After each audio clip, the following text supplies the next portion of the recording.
Tonight we move to chapter 10, to employers. And you would think to yourself, because people like to skip over these chapters. There's people that call them the forgotten chapters and all kinds of stuff like that.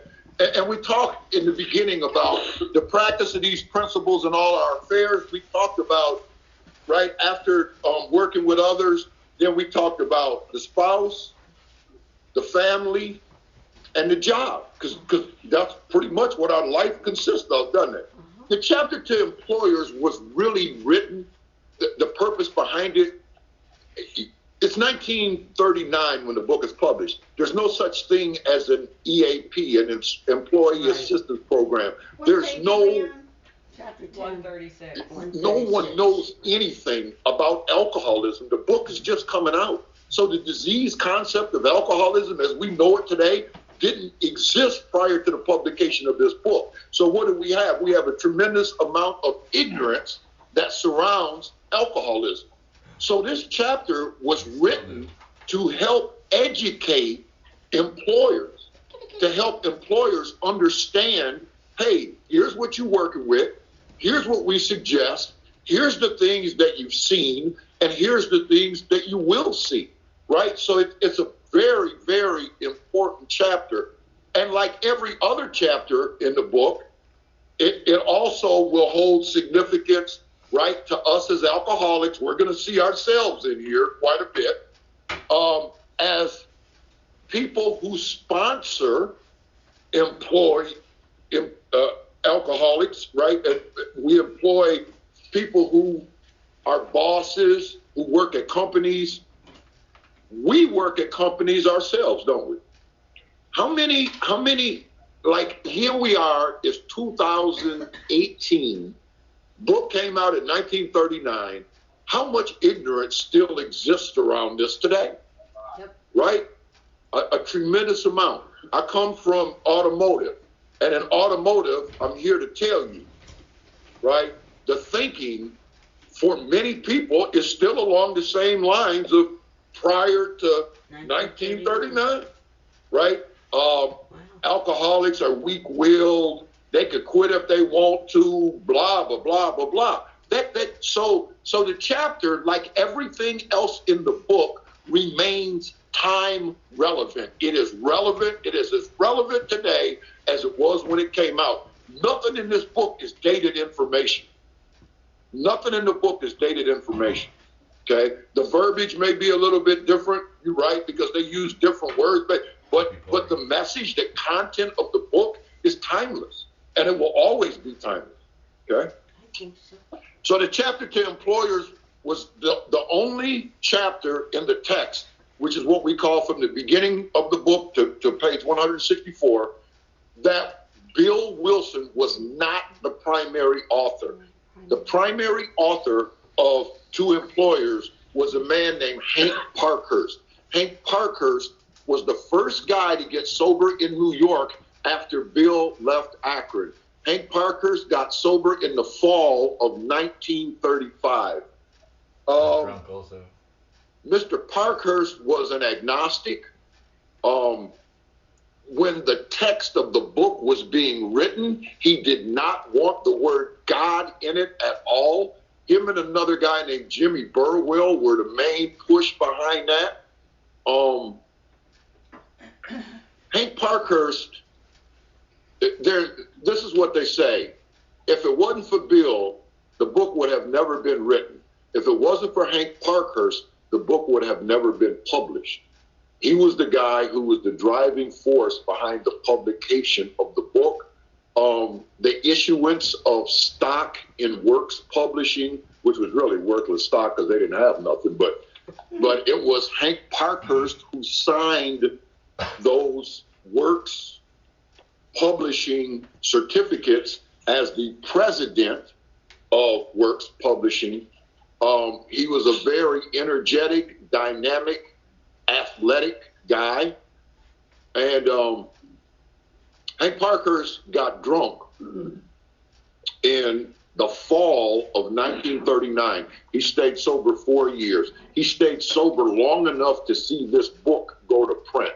Hank Parkhurst picked up a drink and he never had any more significant periods of sobriety until his death, which I believe was in 1954. However, Hank Parkhurst was not done. He started drinking. He was very resentful. He wanted proceeds from the book. He wanted royalties from the book. The only person to get royalties when the book originally was published was Dr. Bob Smith. He was the only person who was targeted for royalties when the book was published because Dr. Bob was about to lose his house. So the Alcoholic Foundation decided that Dr. Bob should get something. Later on, they added Bill Wilson, that he should get royalties from the book. Hank Parkhurst came to Cleveland and told Cleveland AA that Bill Wilson and Dr. Bob had made $64,000 the year prior from the big book.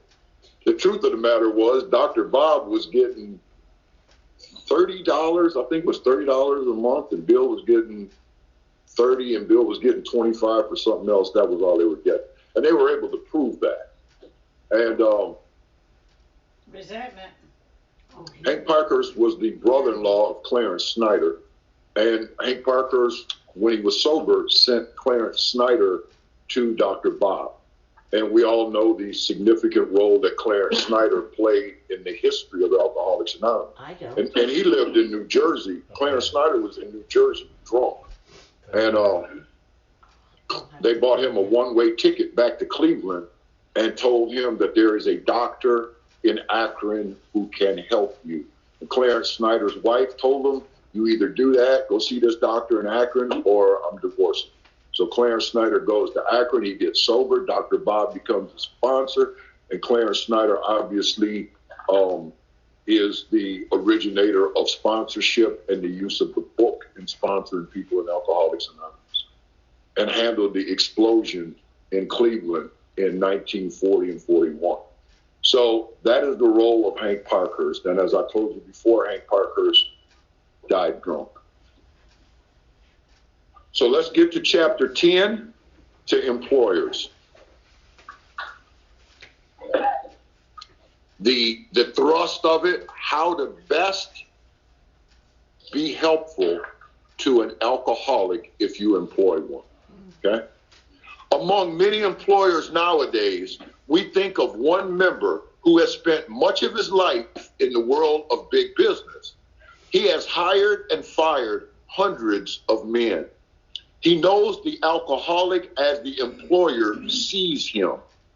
His present views ought to prove exceptionally useful to businessmen everywhere. But let him tell you, Hank Parkhurst worked, I want to say it was for Standard Oil. He worked for one of the big oil companies and was pretty highly placed as an executive. And that was one of the reasons why he was tapped to write this chapter. So let's get into it. From here on in, these are the words of Hank Parkhurst. I was at one time assistant manager of a corporation department employing 6,600 men. One day, my secretary came in to say that Mr. B insisted on speaking with me. I told her to say that I was not interested. I had warned him several times that he had but one more chance. Not long afterward, he had called me from Hartford on 2 successive days, so drunk he could hardly speak. I told him he was through, finally and forever. My secretary returned to say that it was not Mr. B on the phone, it was Mr. B's brother, and he wished to give me a message.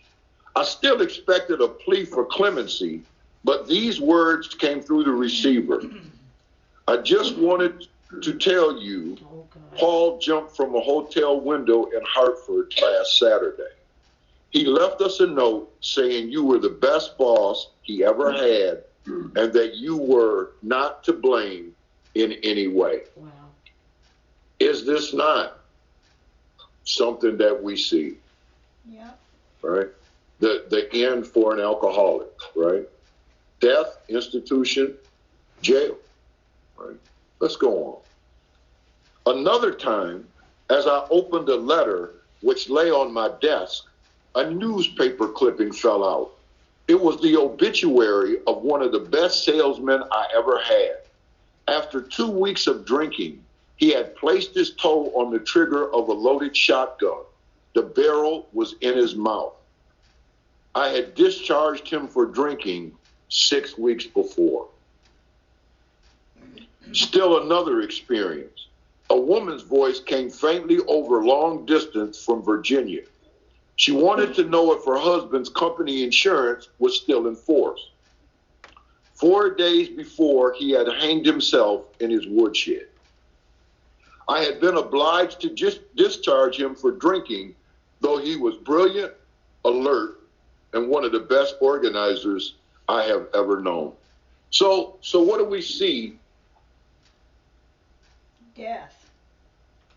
The reaction of business to alcoholism.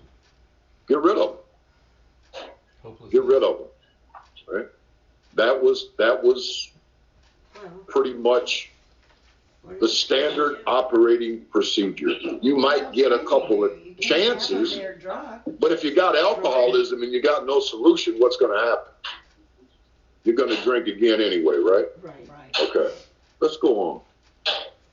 Here were 3 exceptional men lost to this world because I did not understand alcoholism as I do now. Somebody said it over the weekend. Ignorance is not bliss. Ignorance is not bliss. That's why they wrote the book. Ignorance is not bliss. No, we spent a long time into wives and the family afterward.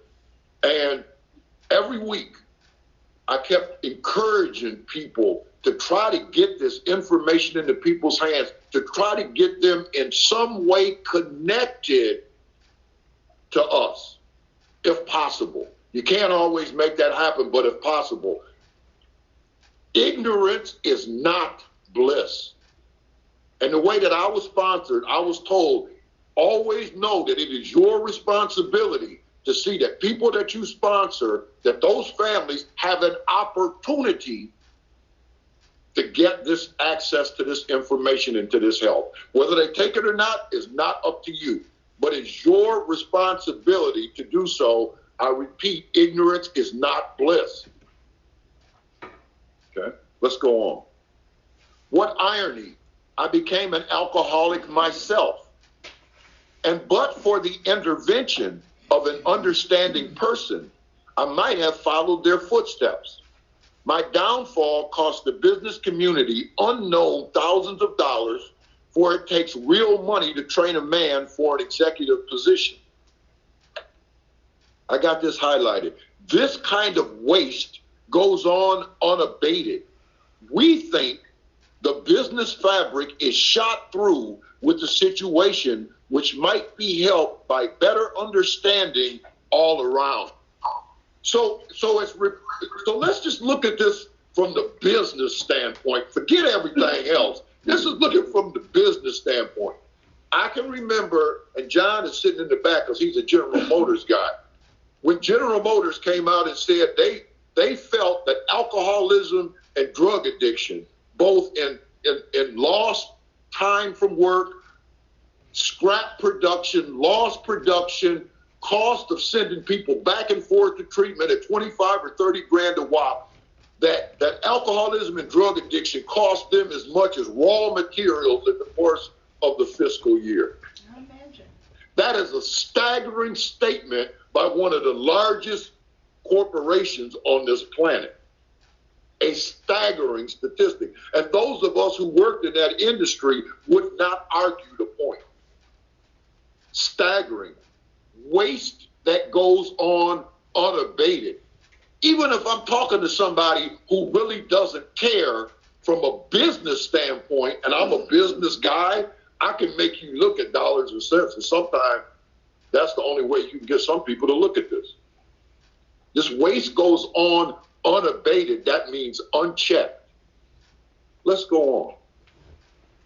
Nearly every modern employer feels a moral responsibility for the well-being of his health, and he tries to meet these responsibilities. That he has not always done so for the alcoholic is easily understood. Again, back to this ignorance surrounding alcoholism. They could quit if they want to. Weak-willed, immoral, right?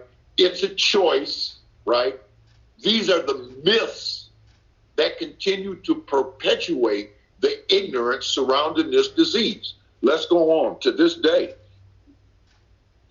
To him, the alcoholic has often seemed a fool of the first magnitude. A fool of the first magnitude. Stop and think about that. Now we're thinking about a non-alcoholic person looking at an alcoholic's actions, right? Your job, the well-being of your family, your career, your future on the line. If you drink and you show up drunk, what would you think? A fool of the first magnitude. That's what we look like, don't we? Right? Yeah. Complete and total ignorance of the disease. That is why this chapter is so important. Let's continue. Because of the employee's special ability or of his own strong personal attachment to him, the employer has sometimes kept such a man at work long beyond a reasonable period, and that does happen. Some employers have tried every known remedy. In only a few instances has there been a lack of patience and tolerance.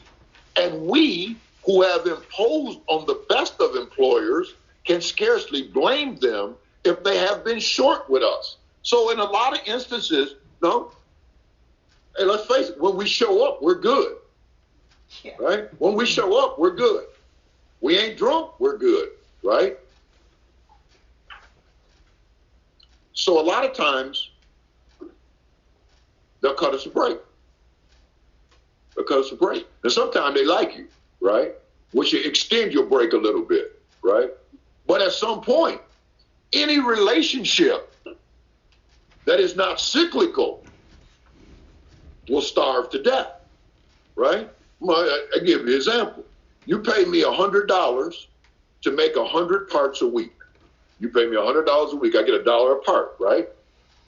I make 50 parts, you giving me $100. That relationship is going to end, isn't it? Right? Every relationship is cyclical in nature. I told you before, when it rains, right, the rain nourishes the soil, the grass grows. The ground emits what? Humidity.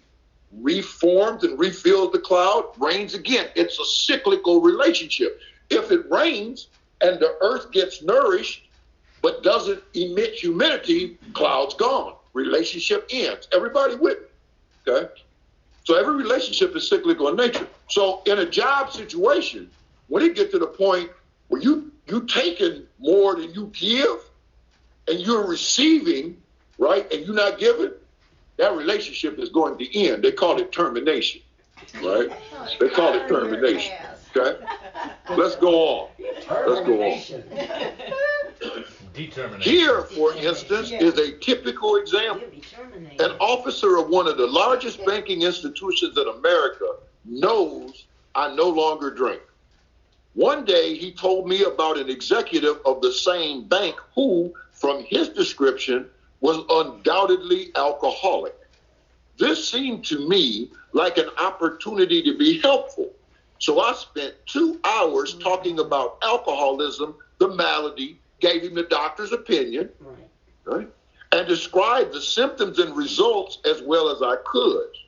His comment was very interesting, but I'm sure this man is done drinking.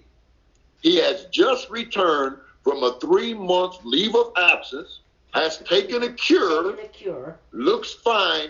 So where did he go? Remember, just back in the day, sanitarium. They sent him to a sanitarium. Okay, so he's gone to the sanitarium. He's taken the cure, right? Whatever that might be. And now he's coming back to work, and it says He looks fine. And to clinch the matter, the board of directors told him that this was his last chance. So this guy is what? This guy, this bank guy, he's a non-alcoholic, right? Now, common sense would say, right, this is your last chance. You got it. You're in an executive position. You took the cure, right? You should be fine, right? Because a normal person would, right? Because a normal person, you ain't going to say, well, I guess, he might not. No. Because normal people, given a sufficient reason, can stop on their own, can't they? Right. So this is because I don't understand alcoholism, right? Let's go on and see what happens. The only answer I could make was that if the man followed the usual pattern, he would go on a bigger bust than ever. Right? Because he got no solution, right? Remember how we talked about, we could go for periods of time and then what? A bigger bust than ever, right? I felt this was inevitable and wondered if the bank was doing the man an injustice. Why not bring him into contact with some of our alcoholic crowd? He might have a chance. I pointed out that I had nothing to drink, whatever, for 3 years, and this in the face of difficulties that would have made 9 out of 10 men drink their heads off. Why not at least afford him an opportunity to hear my story? So what is Parkhurst doing? He's offering to help, right? He's saying, look, if this guy has what we got, right, he got no solution, he's going to drink again.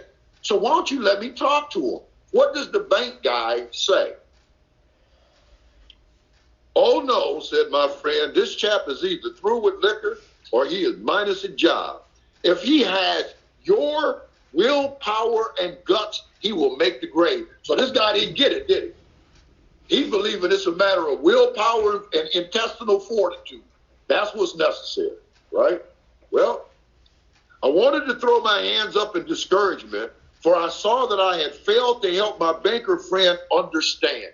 He just couldn't wrap his head around, right, the malady. He ain't buying it, right? He simply could not believe that his brother executive suffered from a serious illness. There was nothing to do but wait. I wonder how many times that's still happening today. I wonder how many times employers are saying, you just don't want to quit, and not giving people the opportunity to get help. I wonder how prevalent that is today. What is it they say? Shape up or ship out. Yeah. Right? Don't work on alcoholics. Really? Right? We ship out. We're good at that. We're good at shipping out. Presently, the man did slip and was fired. Following his discharge, we contacted him. I've always wondered how come they didn't contact him before his discharge. Right? I've often wondered that. I'm sure that there's a reason for it, but they could have contacted him. His boss didn't have to know. They might not have known about him. That's me questioning the book. All right.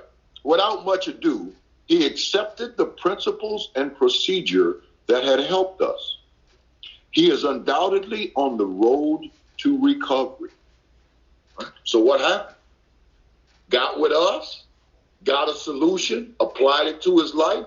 He's on the road to recovery. To me, this incident illustrates lack of understanding as to what really ails the alcoholic and lack of knowledge as to what part employers might profitably take in salvaging their sick employees, right? Remember what Parker said at the beginning. Costs a lot of money trying people for these jobs. Big money, right? And so, again, from a purely business standpoint, not the moral responsibility, which in truth most employers do feel. Aside from that, just from the standpoint of business, right? This guy now, he's sober, he go work for another bank, right? And they get the benefit of all of it. Not a good business practice, right? So any way that you look at it, and I'm not trying to make this a dollars and cents thing, but just from a practical business standpoint, which is what he's talking about here, right?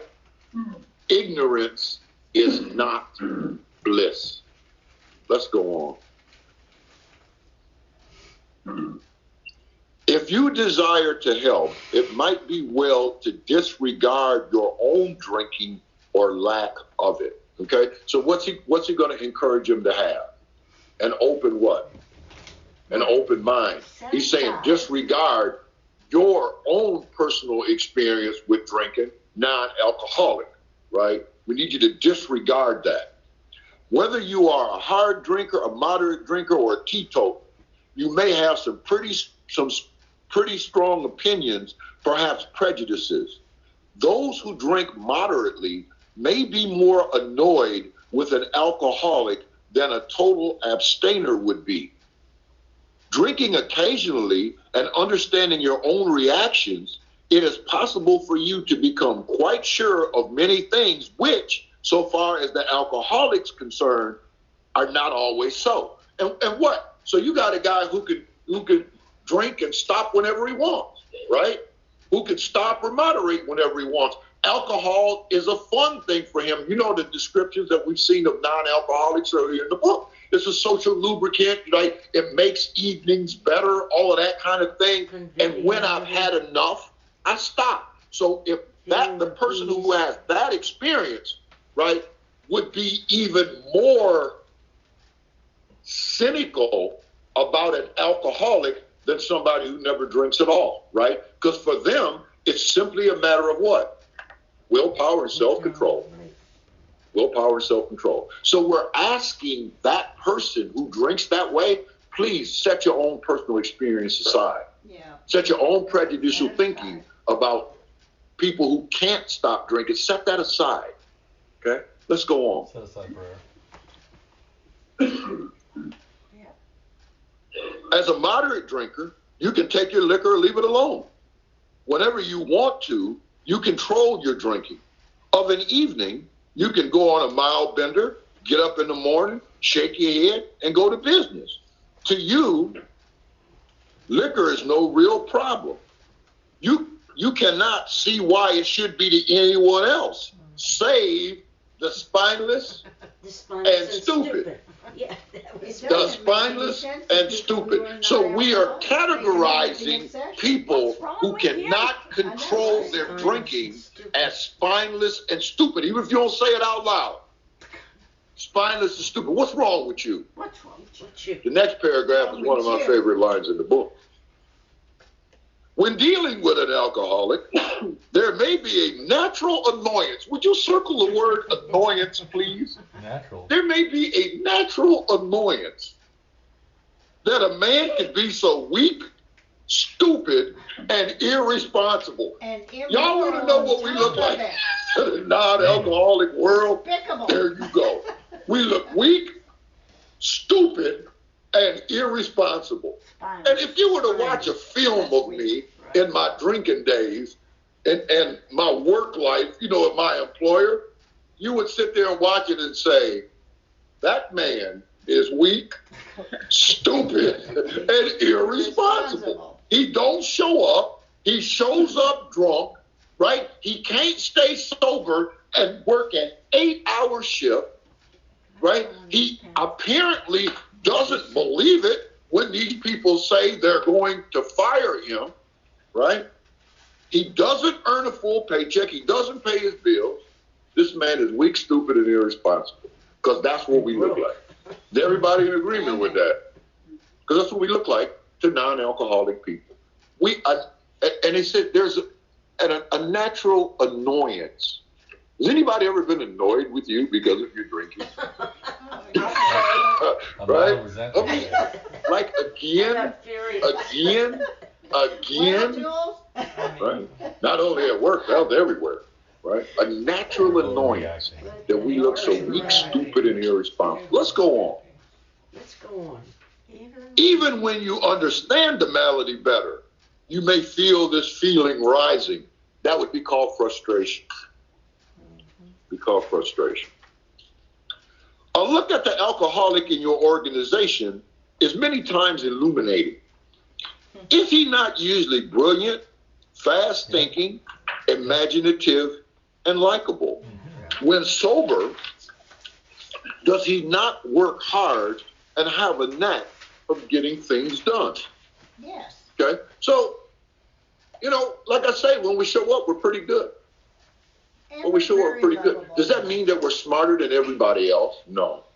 Yes. Have you ever heard that in an AA meeting? Alcoholics are of above average intelligence. Have you ever heard that? Yes. I can tell you this right now, the only place you'll ever hear that is in an AA meeting. You ain't going to hear it in an Al-Anon meeting, I can tell you that. Well, I like it. The only place you'll ever hear it is when we talk about ourselves, right? Yeah. But what it means is we're as good as any. Does everybody get me?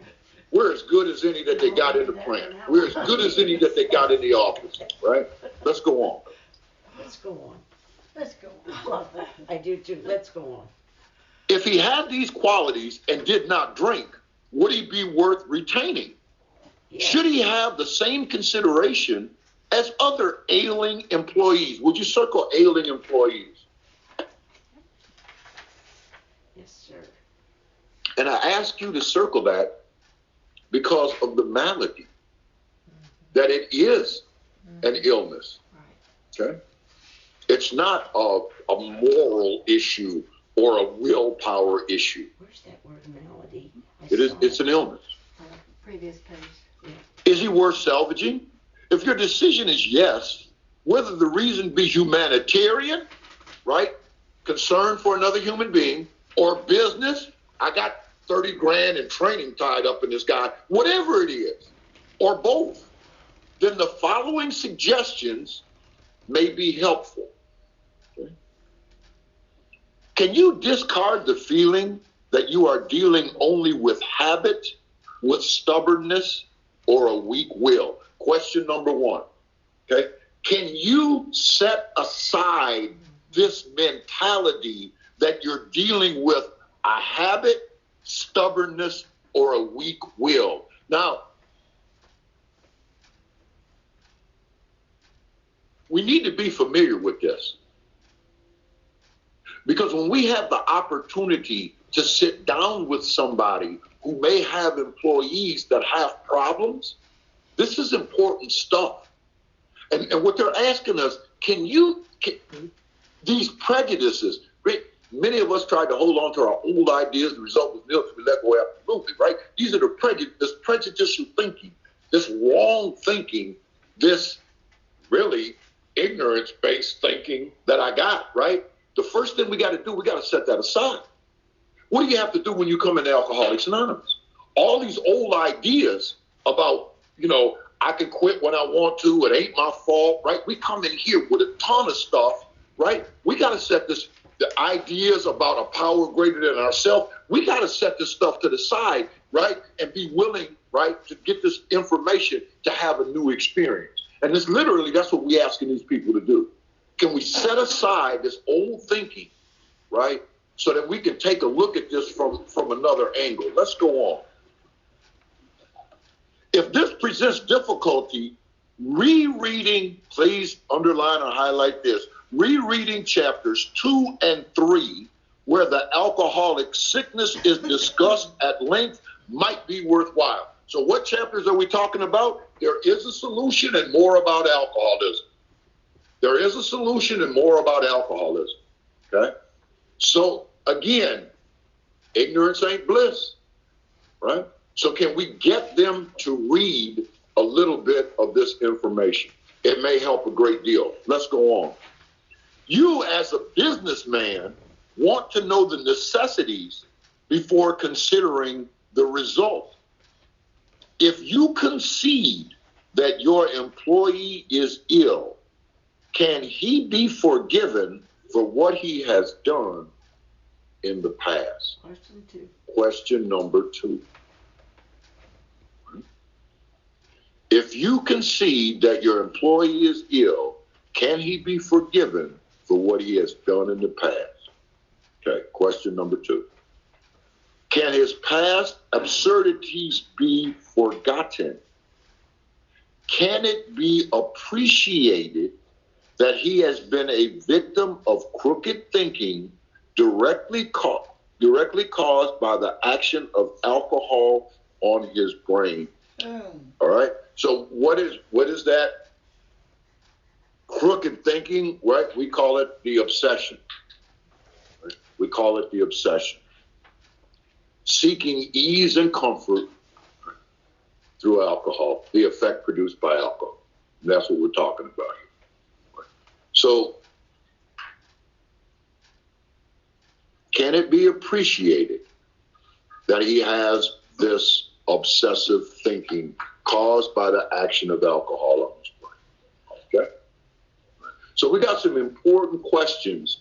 If we want to go forward with this, right, we need to get the person we're talking to a state of, one, information, that they become informed about the illness, and number two, open-minded, right, about old thinking that they used to have. Those are the things that we got to accomplish here in order to move forward successfully with this. And they gave us the tools to do so, the sharing of our experiences, and they called out 2 chapters in the book to get them to read. Okay? Let's go on. As always, they give us clear-cut direction with this, don't they? It's very, very clear. It's very, very simple. Let's go on. I well remember the shock I received when a prominent doctor in Chicago told me of cases where the pressure of the spinal fluid actually ruptured the brain. No wonder an alcoholic is strangely irrational. Who wouldn't be with such a fevered brain?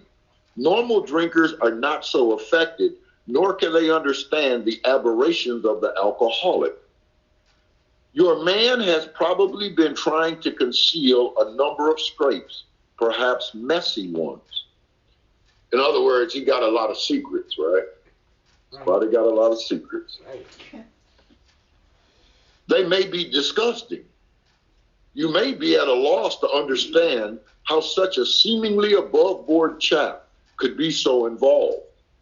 But these scrapes can generally be charged, no matter how bad, to the abnormal action of alcohol on his mind. When drinking or getting over a bout, an alcoholic, sometimes the model of honesty when normal, will do incredible things. Afterward, his revulsion will be terrible.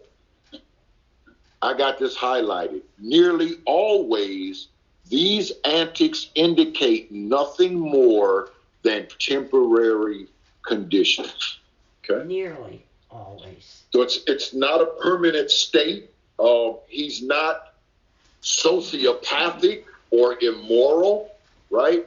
If we can get him sobered up, this stuff will clear up. Does that make sense? Because that's really what they're saying. Okay? This is not to say that all alcoholics are honest and upright when not drinking. Of course, that isn't so, and such people often may impose on you. Seeing your attempt to understand and help, some men will try to take advantage of your kindness. Do you remember this back in the chapter to wives, when it started to talk about the husband who will use this book as a club over your head, right?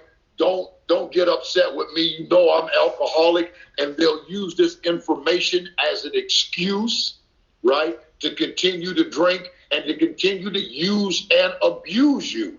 Okay? So the same advice here is being given for the employer. Let's go on. If you are sure your man does not want to stop, he may as well be discharged. The sooner, the better. So if you think he's trying to use this information to take advantage of you, get rid of him. Just like it told the wife, didn't it? It said, if he's trying to use this book as a club over your head to continue taking advantage of you with this information, get rid of him. And that's exactly what it said, and it says it here again. Let's go on. You are not doing him a favor by keeping him on. Firing such an individual may prove a blessing to him. Do you remember when it talked about in the to wives in the family afterward, if the husband loses his job, remember that it may turn out to be a blessing, right? Huh? Saying the same thing here. To continue to accommodate that behavior is obviously not doing the person any good, okay? At some point, right? And if we all look back over our stories, there are usually losses that precede our entrance into this fellowship, aren't they? Right? They don't have to be money losses either, does it? Loss of family, relationships. A lot of the losses that we suffer before we come here are internal, aren't they? Right? Yes. You ever say, I don't want to live like this no more. I don't want to feel like this no more. Right? So it's usually a series of losses that precede. Nobody comes here when they're on a hot streak. Right? Nobody comes here on a winning streak. Right?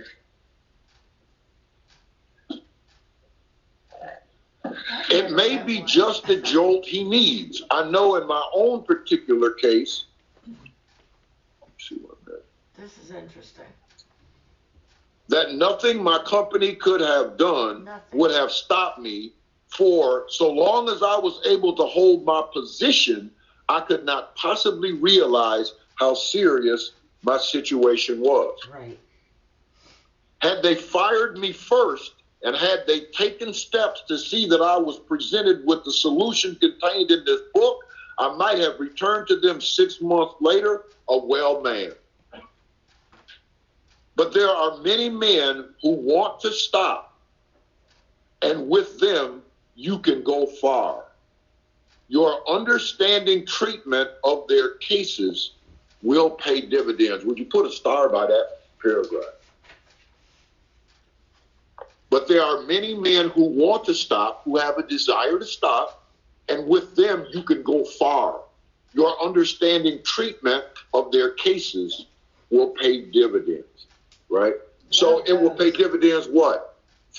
From a humanitarian point of view? Yeah. It'll pay dividends from a business point of view, right? If I'm willing to walk with a guy. But again, right, there is I guess a prerequisite or condition, right? Who want to stop. If you have decided you want what we have and are willing to go to any length to get it, then you are ready to take certain steps. No desire, no results. Right? I told my first sponsor, I said, when we went through the doctor's opinion, I said, Bill, I said, I had that when I was 16 years old. How come I wasn't in AA then? He said, because you have a desire to stop and God knew it. He also knew that given your personality, that you don't go nowhere twice. If you'd have come here at 16 and it hadn't worked, you probably wouldn't have come back. He said, but only God knows that. He said, but you got here when you were supposed to.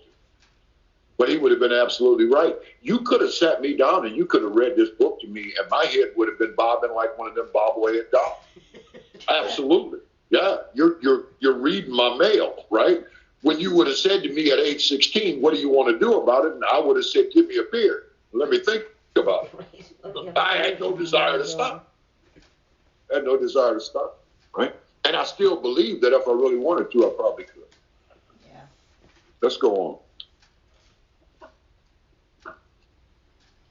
All right. Perhaps you have such a man in mind.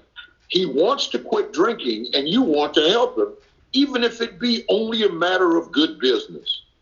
You now know more about alcoholism. You can see that he is mentally and physically sick. You are willing to overlook his past performances.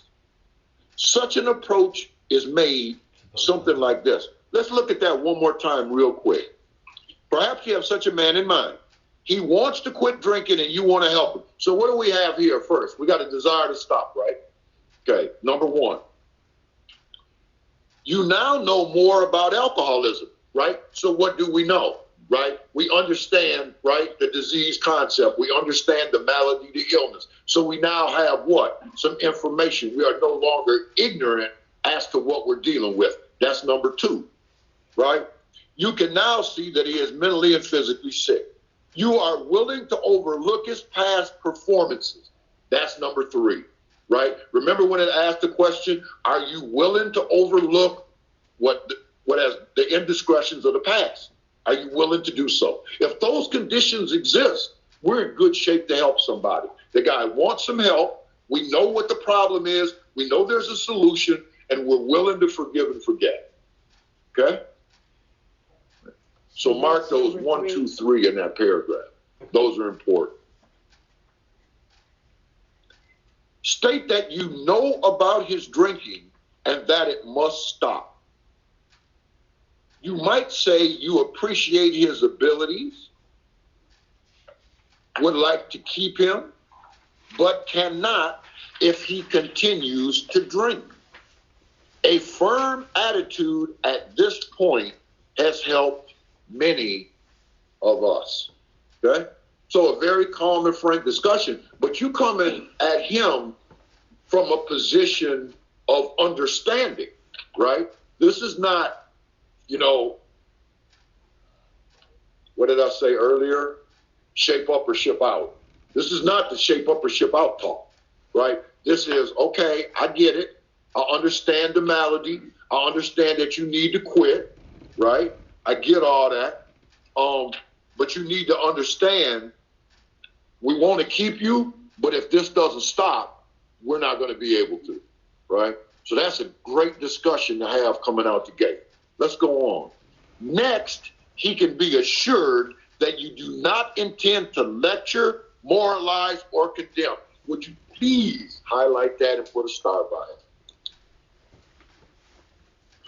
So we see now the same guidance being given to the alcoholic that was given to the spouse, that was given to the family, and that is given to us as we deal with alcoholics in our own lives, not only as members of Alcoholics Anonymous, but as family members as well. We don't lecture, we don't moralize, we don't condemn. What do those things do? What do they arouse?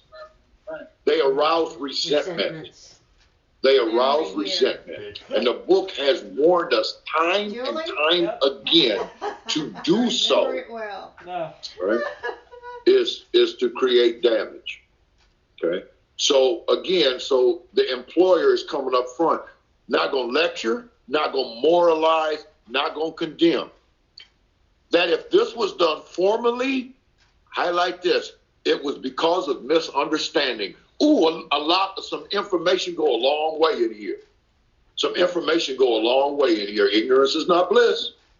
If the spouse, if the family, if the employer is armed with this information, how much more helpful can they be to the alcoholic?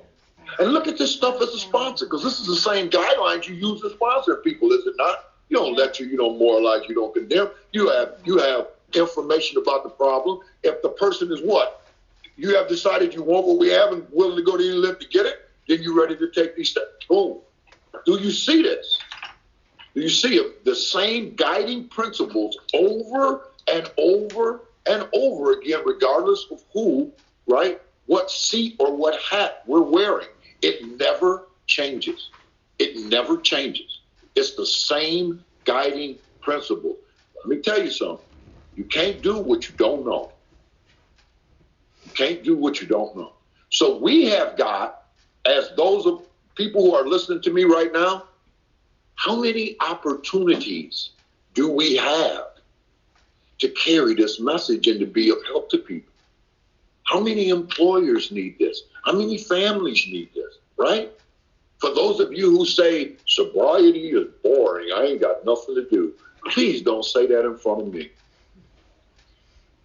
Please don't say that in front of me. Amen. Because my response would not be something that I could probably say in this meeting.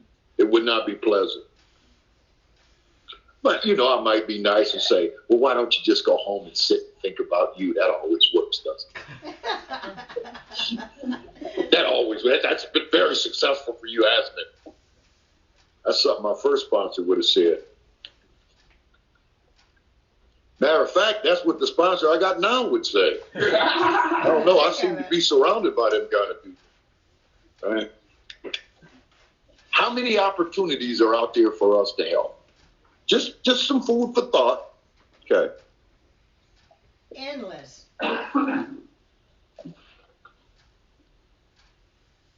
If possible, express a lack of hard feeling toward him. At this point, it might be well to explain alcoholism, the illness. Say that you believe he is a gravely ill person with this qualification, being perhaps fatally ill. Does he want to get well? Now look at the employer carrying the message. You see what happened? Now the employer is carrying the message. The employer is making the approach. This is not a guy who's been exposed to it. The employer has been exposed to the health. Employer is now carrying the message. What did the employer just say? Right? You may be perhaps fatally ill. Do you want to get well? Do you want what we have? Are you willing to go and get it? Do you want to get well? Do you have a desire to get well? Right? Employer now carrying the message. It's amazing what information will do. When we arm people with information, it's amazing what can happen. Let's go on. You ask because many alcoholics being warped and drugged do not want to quit. But does he? Will he take, highlight this please, will he take every necessary step, submitting to anything to get well, to stop drinking forever?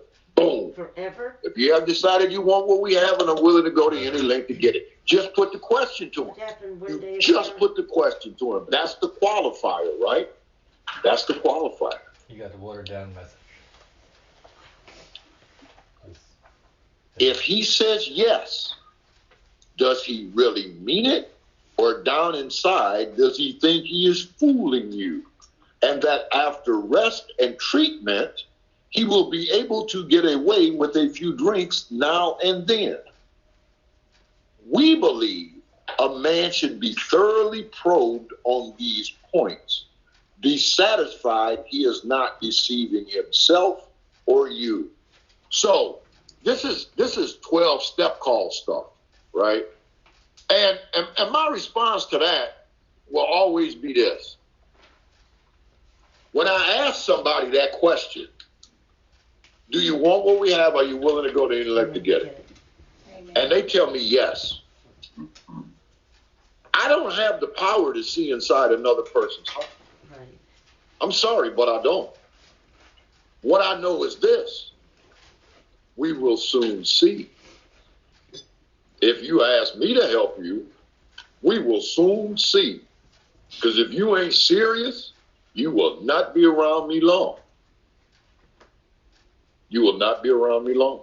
So I don't have the power to do so. I will talk to you. Sometimes you can tell there's somebody trying to feed you a line. After you've been doing this for a while, you hear enough stuff over and over again. You kind of can. But I always go with this. Do you want what we have, and are you willing to go to any length to get it? Right? And again, I don't know when your time is.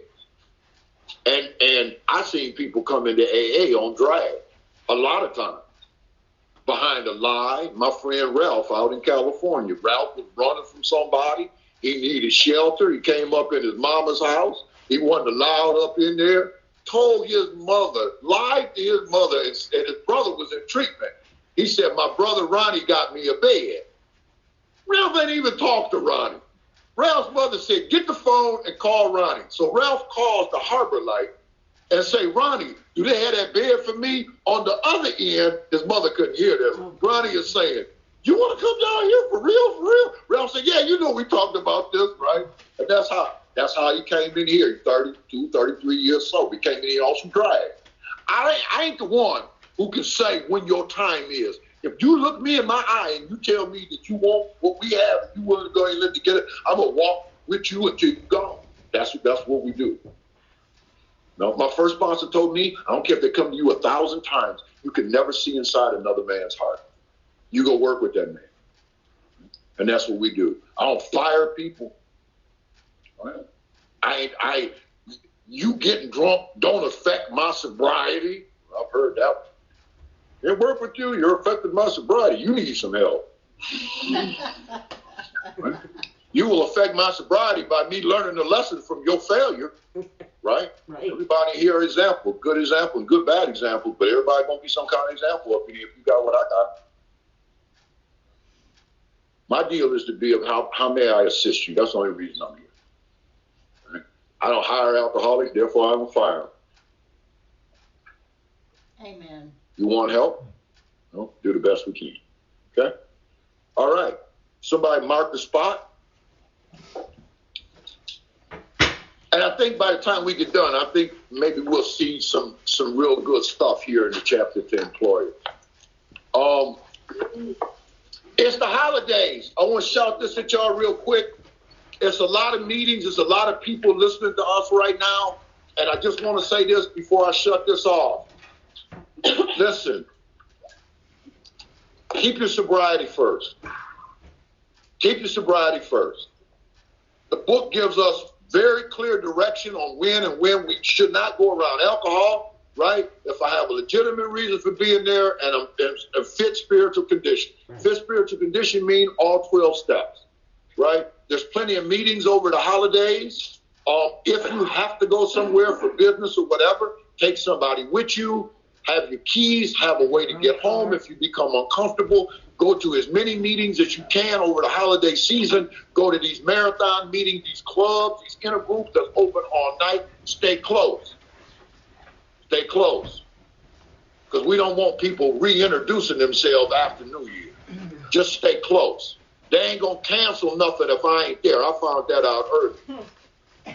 One of my first sober Christmas, somebody invited me someplace, and I said, no. I said, I have some other things to do. And they said, oh, yeah, you sober now. You done forgot where you came from. You know what I told them? No, I haven't forgot where I came from. That's how come I ain't coming over there. Right? So have a safe and happy holiday season, and we'll see you next Wednesday. Butler, Pennsylvania.